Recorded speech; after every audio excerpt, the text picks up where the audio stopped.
ബസ്സിൻ്റെ വിവിധ ഭാഗങ്ങൾ എങ്ങനെയാണ് പ്രവർത്തിക്കുന്നത് എന്ന് ഈ ഒരു ചെറിയൊരു മുറിക്കുള്ളിൽ ഇവിടെ പ്രദർശിപ്പിച്ചിരിക്കുകയാണ്. ഇത് നോർമലി നമ്മളിത് വർക്ക് ചെയ്യുമ്പം എങ്ങനെയാണ് പ്രവർത്തിക്കുന്നതെന്ന് മുഴുവനായിട്ട് കാണാൻ പറ്റുന്ന എല്ലാ ഭാഗവും കട്ട് ചെയ്ത് വെച്ചിട്ടുണ്ട്.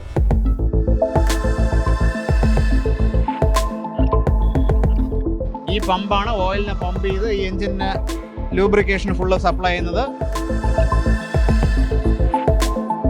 ലോഡ് വരുന്നതിനനുസരിച്ച് ഒരു സൈഡ് സ്പീഡ് കുറയുകയും ഒരു സ്പീഡ് കൂടുകയും ചെയ്യും ഓട്ടോമാറ്റിക്. അതിനാണ് ഈ സിസ്റ്റം, സൺ ഗിയറും സ്റ്റാർ ഗിയറും എല്ലാം. ഒരു ബസ്സിൻ്റെ മൊത്തം ഇലക്ട്രിക് പാർട്സുകളാണ്. എല്ലാ horn, light, wiper, headlight.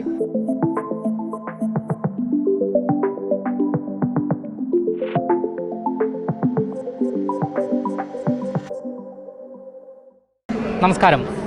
Thiruvananthapuram കനകക്കുന്നിൽ KSRTC ബസ്സുകളുടെ പ്രദർശനവും മോട്ടോ എക്സ്പോയും നടക്കുകയാണ്.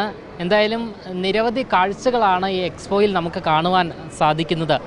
ഒരു സിനിമയിൽ ശ്രീനിവാസൻ പറഞ്ഞതുപോലെ യന്ത്രങ്ങളുടെ പ്രവർത്തനത്തെക്കുറിച്ചൊന്നും എന്നെ പഠിപ്പിക്കേണ്ട, പക്ഷേ യന്ത്രങ്ങളുടെ പ്രവർത്തനം എങ്ങനെയാണ് എന്ന് നമ്മൾ ചിലപ്പോൾ പലരും കണ്ടിട്ടുണ്ടാകില്ല. ഇതൊരു KSRTC ബസ്സിൻ്റെ ഡീസൽ എഞ്ചിനാണ്, അതായത് 6 സിലിണ്ടർ ഡീസൽ എഞ്ചിനാണ് നമുക്ക് മുൻപിൽ ഉള്ളത്. എന്തായാലും ഈ യന്ത്രത്തിൻ്റെ പ്രവർത്തനം എങ്ങനെയാണ്, ഒരു ബസ്സിൻ്റെ വിവിധ ഭാഗങ്ങൾ എങ്ങനെയാണ് പ്രവർത്തിക്കുന്നത് എന്ന് ഈ ഒരു ചെറിയൊരു മുറിക്കുള്ളിൽ ഇവിടെ പ്രദർശിപ്പിച്ചിരിക്കുകയാണ്. ഇത് ദൃശ്യങ്ങൾ നമുക്ക് കാണുവാൻ സാധിക്കും. എങ്ങനെയാണ് ഒരു 6 സിലിണ്ടർ ഡീസൽ എഞ്ചിൻ പ്രവർത്തിക്കുക എന്നാണ് ഇവിടെ അവർ കാണിച്ചിരിക്കുന്നത്. എന്തായാലും ഇതൊരു ഒറിജിനൽ എൻജിൻ തന്നെയാണ്, പഴയ ബസ്സിൻ്റെ ആണ് എന്നാണ് നമ്മളോട് അവർ വിശദീകരിച്ചിരിക്കുന്നത്.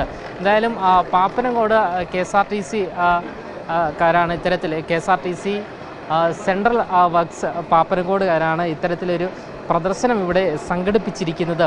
ഒരു ബസ്സിൻ്റെ പ്രവർത്തനം എങ്ങനെയാണ്, അതിനുള്ളിലെ യന്ത്രങ്ങളുടെ പ്രവർത്തനം എങ്ങനെയാണ് എന്ന് ഇവർ ഇവിടെ വിശദീകരിക്കുകയാണ്. എന്തായാലും ഓരോ ഭാഗങ്ങളെക്കുറിച്ചും ഇവിടുത്തെ അധികൃതർ തന്നെ ഇപ്പോൾ മറുനാടനോട് വിശദീകരിക്കുകയാണ്. ഇത് നമ്മുടെ പഴയ ഒരു മോഡൽ എഞ്ചിനാണ്, പഴയ 12 ടാറ്റയുടെ 12 എഞ്ചിനാണ്. ഇത് കട്ട് സെക്ഷനാണ്. എങ്ങനെയാണ് പ്രവർത്തിക്കുന്നതെന്ന് നിങ്ങൾക്ക് തന്നെ നേരിട്ട് കാണാം. ഇത് അതിൻ്റെ ഫ്യൂൽ ഇഞ്ചക്ഷൻ പമ്പ്. നിലവിൽ ഡീസൽ കണക്ഷനൊന്നും കൊടുത്തിട്ടില്ല, അല്ലാതെ നോർമലി നമ്മളിത് വർക്ക് ചെയ്യുമ്പം എങ്ങനെയാണ് പ്രവർത്തിക്കുന്നതെന്ന് മുഴുവനായിട്ട് കാണാൻ പറ്റുന്ന എല്ലാ ഭാഗവും കട്ട് ചെയ്ത് വെച്ചിട്ടുണ്ട്. കാണുന്നില്ലേ എല്ലാ ഭാഗവും? അത് പിസ്റ്റണ്, അതിൻ്റെ വാൽവുകൾ വർക്ക് ചെയ്യുന്ന ക്യാം ഷാഫ്റ്റ് ഉണ്ടോ. ഇത് കംപ്രസറാണ്, ഇതാണ് എയർ കംപ്രസർ. പഴയ മോഡലാണ്, പഴയ 12 അതായത് 90കളിലെ എഞ്ചിനാണിത്. ഇത് കംപ്രസർ. ഇത് ഓയിൽ പമ്പ്. ഈ പമ്പാണ് ഓയിലിനെ പമ്പ് ചെയ്ത് ഈ എഞ്ചിന് ലൂബ്രിക്കേഷന് ഫുള്ള് സപ്ലൈ ചെയ്യുന്നത്. ഇത് സിലിണ്ടർ, അതിനകത്ത് പിസ്റ്റണ്, ഇത് വാൽവുകൾ. ഈ വാൽവ് തുറക്കുമ്പോഴാണ് ഡീസൽ ഇതിനകത്തൊരു സ്പ്രേ ചെയ്ത് കൊടുക്കുന്നത്. ഇത് എയറിനെ വലിച്ചെടുത്ത് കംപ്രസ് ചെയ്ത് ഡീസലിനെ സ്പ്രേ ചെയ്ത് കത്തി ആ പവർ കൊണ്ട് ഹീറ്റ് എനർജിയെ കൺവേർട്ട് ചെയ്ത് മെക്കാനിക്കൽ എനർജിയായിട്ട് കൺവേർട്ട് ചെയ്ത് ഈ ക്രാങ്ക് കറങ്ങുന്നുണ്ടോ, അത് ഫ്ലൈ വീലിൽ പോവും. ഇവിടെ ഇത് ക്ലച്ച് ഫോർക്ക്. ഇതിലാണ് നമ്മൾ ക്ലച്ച് ചവിട്ടുന്നത്. അതെ, ഇതിലാണ് നമ്മുടെ കാലുകൊണ്ട് നമ്മൾ ചവിട്ടുമ്പോഴത്തേക്ക് ഇതൊരു റോഡ് മുഖേന്ദ്രം നമ്മുടെ ക്ലച്ച് പെടലിൽ കണക്ട് ചെയ്തിട്ടുണ്ട്. ചവിട്ടി കഴിഞ്ഞാൽ ഗിയർ എൻഗേജ് ചെയ്യാനും ഡിസെൻഗേജ് ചെയ്യാനും പറ്റും. കണക്ഷൻ കൊടുത്തിരിക്കുന്നുണ്ടല്ലേ. ഇതാണ് പ്രവർത്തനം. ഓക്കെ, ഏകദേശം പിന്നെ എത്ര വർഷം പഴക്കമുണ്ട് ഈ ഒരു എഞ്ചിൻ? ഈ ഒരു എഞ്ചിന് ഒരു നിയർലി ഒരു 30 കൊല്ലം, 30-ന് മേളിൽ പഴക്കം വരണം. കറക്റ്റ് വർഷം ഓർമ്മയില്ല. ടാറ്റയുടെ പഴയ 12 എഞ്ചിനാണിത്. ഇത് അതിൻ്റെ ഡീസൽ പമ്പ്. എന്തായാലും ഇതാണ് KSRTC എക്സ്പോയിലെ കാഴ്ചകൾ എന്ന് പറയുന്നത്. ഒരു ബസ് എങ്ങനെയാണ് പ്രവർത്തിക്കുക. ഏകദേശം 30 വർഷത്തിലധികം പഴക്കമുണ്ട് എന്നാണ്, ഈ ഒരു എഞ്ചിന് പഴക്കമുണ്ട് എന്നാണ് നമ്മളോട് ഈ സാർ വിശദീകരിക്കും. സാറ് പേര് ചോദിക്കാൻ പറഞ്ഞു. എന്താണ് പേര്? ഉണ്ണികൃഷ്ണൻ. പാപ്പനംകോട് സെൻട്രൽ വർക്ക്ഷോപ്പിലെ മെക്കാനിക്കൽ എഞ്ചിനീയറാണ്. ഓക്കെ, അദ്ദേഹമാണ് നമ്മളോടിപ്പോൾ ഈ ഒരു 6 സിലിണ്ടർ ഡീസൽ എഞ്ചിനെ കുറിച്ച് വിശദീകരിച്ചത്.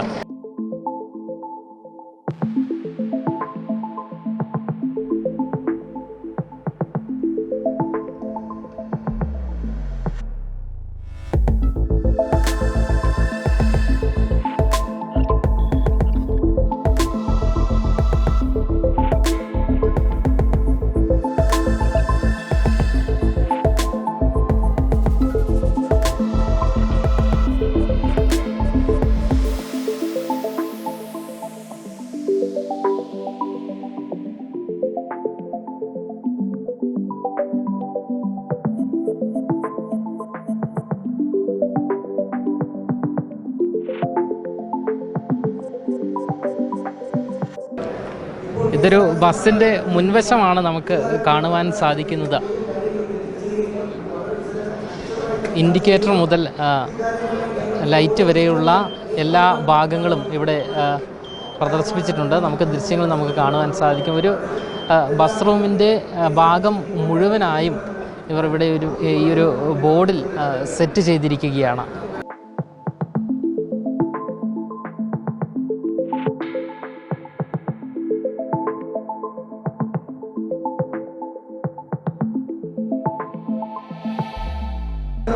ഇത് ഒരു ഇലക്ട്രിക് പാർട്സ്, അതെ, ഒരു വണ്ടിയുടെ ഒരു ബസ്സിൻ്റെ മൊത്തം ഇലക്ട്രിക് പാർട്സുകളാണ് കംപ്ലീറ്റ്. എന്തൊക്കെയുണ്ടോ അത് വർക്കിംഗ് കണ്ടീഷനാണ്. ഇപ്പോൾ ബാറ്ററി കൊടുക്കുമ്പോൾ എല്ലാ horn, light, wiper, headlight, starting മോട്ടറിൻ്റെ എല്ലാം ഇലക്ട്രിക് കണക്ഷൻ എല്ലാം കംപ്ലീറ്റ് ഡയഗ്രാം ചെയ്ത് വെച്ചിട്ടുണ്ട്.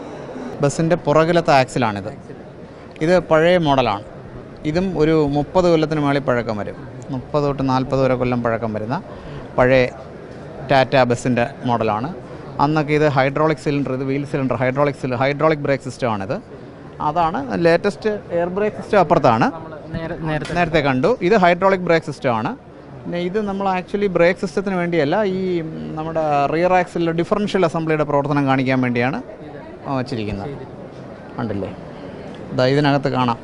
ഇത് ക്രൗൺ വീല്, ഇത് പിനിയൻ വീല്, അത് സ്റ്റാർ വീല്, സൺ ഗിയർ. അതെ, നമ്മൾ വളവൊക്കെ വളഞ്ഞ് കയറുമ്പോഴത്തേക്ക് വളവിൽ അകത്ത് കുറച്ച് റോഡിന് നീളം കുറവും ഔട്ട് സൈഡിൽ നീളം കൂടുതലും അല്ലേ, കണ്ടിട്ടില്ലേ? നമ്മൾ വളവ് വളയുമ്പോഴത്തേക്ക് ഇന്നർ ഇതിൽ വളവ് കുറവായിരിക്കും. അപ്പോൾ ലോഡ് വരുന്നതിനനുസരിച്ച് ഒരു സൈഡ് സ്പീഡ് കുറയുകയും ഒരു സ്പീഡ് കൂടുകയും ചെയ്യും. ഓട്ടോമാറ്റിക്. അതിനാണ് ഈ സിസ്റ്റം. സൺ ഗിയറും സ്റ്റാർ ഗിയറും എല്ലാം. അന്നത്തെ അല്ല, ഇന്നും അത് തന്നെയാണ് സംവിധാനം. ഇന്നും ഇത് തന്നെയാണ്. ബസ് ഉണ്ടാകുന്ന കാലം വരെ ഇത് തന്നെ, ഈ ടെക്നോളജി തന്നെ. ഇത് മോഡലല്ല, നമ്മുടെ ടെക്നീഷ്യൻ ഈ പുതിയ ഗിയർ ബോക്സ് ഇറക്കുന്നതിന് വേണ്ടി, സ്കാനിയുടെ ഗിയർ ബോക്സ് ഇറക്കുന്നതിന് വേണ്ടി നമ്മുടെ ടെക്നീഷ്യൻ ഉണ്ടാക്കിയ സാധനമാണ്. നമ്മുടെ തന്നെ KSRTC ടെക്നീഷ്യൻ ഉണ്ടാക്കി. ഇതെന്താണ് സാറേ? റിയർ ആക്സിൽ അസംബ്ലി എന്ന് പറയും മൊത്തത്തിൽ. അതായത് വണ്ടിയുടെ ഫൈനൽ ഡ്രൈവാണ്, വണ്ടിയുടെ ഫൈനൽ ഡ്രൈവ്. അതിൻ്റെ ഹൗസിങ്ങും അതിൻ്റെ വീലും ഒക്കെ ഉണ്ടായിട്ടുണ്ട്. നമുക്ക് എഴുതിയത് കാണാം, റിയർ ആക്സിൽ അസംബ്ലി എന്ന് പറയും മൊത്തത്തിൽ. അതിൻ്റെ ഫൈനൽ ഡ്രൈവ് ആയിട്ട് വരും. ഡിഫറൻഷ്യൽ അസംബ്ലി, അതായത് എവിടെയാണ് അവസാനത്തെ ഡ്രൈവ് എന്ന് പറയുന്നത്, വീലിലേക്ക് വരുന്ന ഡ്രൈവ് കൊടുക്കുന്നത്, ആക്സിലേക്ക്, റിയർ ആക്സിലേക്ക്. ഇത് നമ്മുടെ മാനുവൽ സ്റ്റിയറിംഗ് സിസ്റ്റമാണ്. ഇപ്പോഴും പവർ സ്റ്റിയറിംഗ് ആണല്ലോ.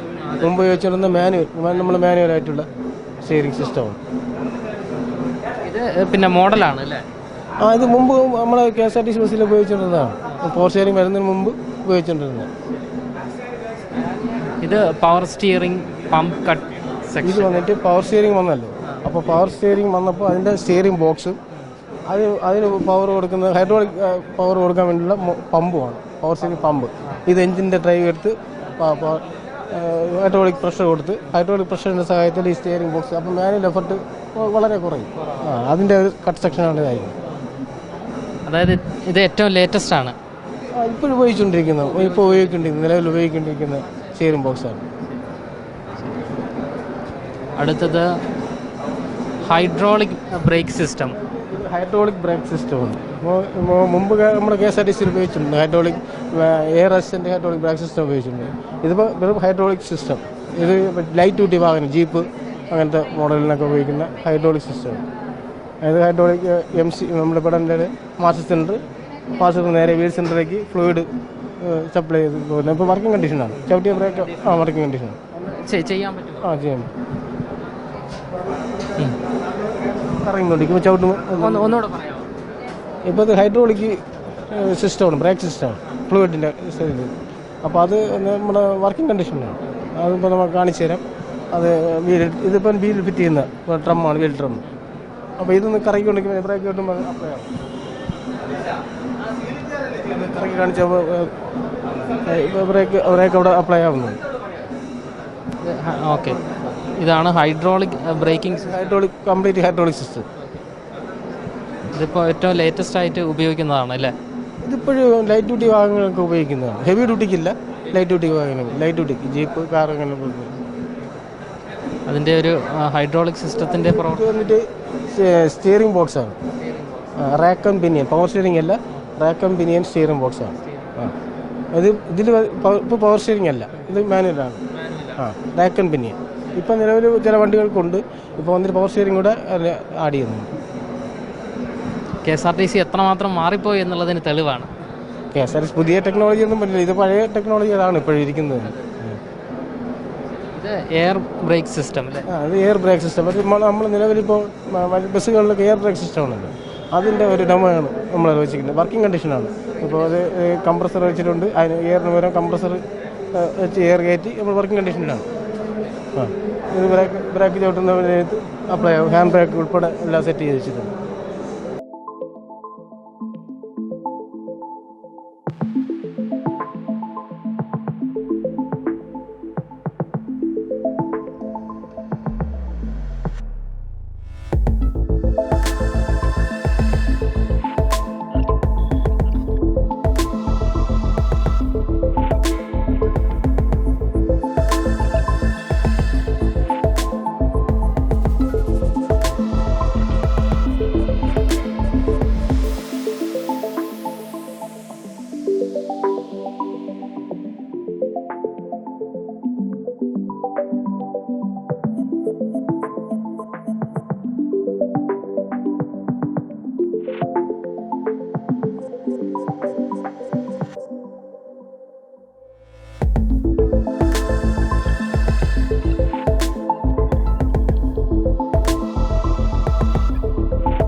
എന്തായാലും യന്ത്രങ്ങളുടെ പ്രവർത്തനത്തെക്കുറിച്ച് അറിയാത്തവർക്കെല്ലാം തന്നെ ഇത് ഏറെ കൗതുകകരമായ കാഴ്ചകളാണ് എന്നതിൽ യാതൊരുവിധ സംശയവുമില്ല. ക്യാമറമാൻ അഖിൽ അശോകിനൊപ്പം അമൽ രുദ്ര, മറുനാടൻ മലയാളി, തിരുവനന്തപുരം.